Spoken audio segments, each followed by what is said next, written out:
tahun 135 Masehi. Jangan tanggung-tanggung deh kalau mau 135 Masehi. Gimana kalau 1978 sebelum Masehi?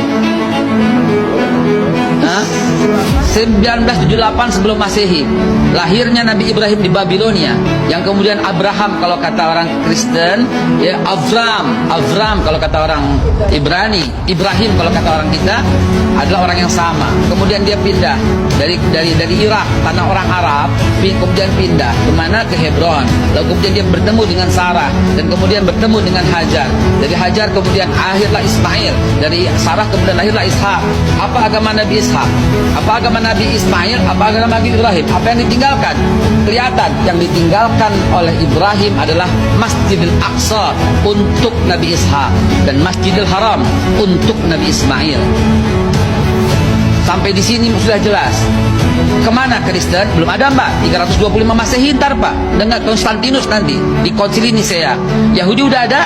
Belum ada, Mbak. 930 when King Solomon died, divided kingdom of Israel.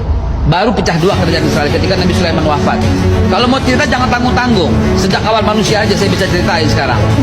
Jangan tanggung-tanggung. Durasi kita nggak cukup,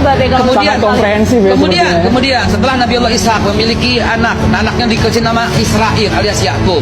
Israel, Isra, jalanan Il Tuhan. Ishakil namanya Ishakil. Ishak menggembirakan, Il Tuhan menggembirakan aku. Ismail namanya Tuhan mendengarkan aku. Isma mendengar, Il Tuhan. Oke, itu bahasa Ibrani semua, tapi tolong perhatikan. Apa agama Nabi Yakub? Yakub punya 12 anak, Rubain, Simon, Levi, Yahuda, Isakar, Zebulun, Gad, Akhir, dan Naftali, Yusuf, dan Benyamin. Anak keempat ini yang menjadi masalah nanti di kemudian hari. Mereka masih beragama Islam, belum ada agama Yahudi, dan mereka semua Bani Israel. Bani Israel adalah Muslim. Kemudian Nabi Yusuf kemudian pindah ke Mesir, dan kemudian dilanjutkan oleh Nabi Musa, mungkin disebut oleh Moses, dilanjutkan Nabi Joshua atau Nabi Yusha bin Nun. Kemudian Yusha bin Nun berhasil masuk kembali. Itu Israel masih benar. Israel masih bangsa yang terpuji. Wah, ini fadlatukum alal alamin. Israel itu ditinggikan oleh Tuhan, oleh Allah. Itu masih benar. Tapi ketika when King Solomon died, dari Yusha bin Nun kemudian Nabi Yakub. Kekeliruannya berada di mana? Kekeliruan, ini bukan kekeliruan. Penyelewengan dia dari mana? Dari awal muasal ketika dia membangkang dengan Nabi Musa memaafkannya.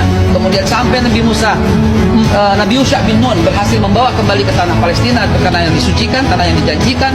Kemudian ketika Nabi Sulaiman wafat, baru divided kingdom of Israel. Baru pecah dua, satu Yudea, kemudian satu Israel. Israel masih Islam. Kenapa masih Islam? Karena sampai Nabi Isa alaihissalam masih memegang agama Islam, sedangkan Yudea membunuh para nabi. Yahudi membunuh para nabi. Nabi Sam'un, Nabi Samuel, Nabi Zakaria, Nabi Yahya, semua dibunuh. Bahkan Yahudilah yang menuduh Bunda Suci Maria berzina dan kemudian memiliki anak haram. Dari situ posisinya. Lihatlah bangsa ini dari awal mula emang tukang membangkang.